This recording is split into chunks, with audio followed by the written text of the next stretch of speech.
Пари никога няма да имаш, докато не разбереш, че словосъчетанието този път е различно е крайно опасно за теб.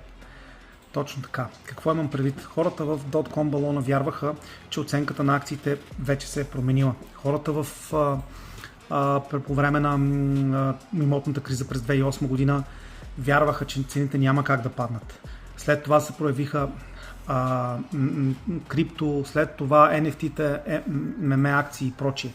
Винаги започва с едно обещание, този път е различно и винаги свършва по един и същи начин, защото една чудесна, прекрасна инвестиция, купена на безумна цена, може да провали цялото ти портфолио.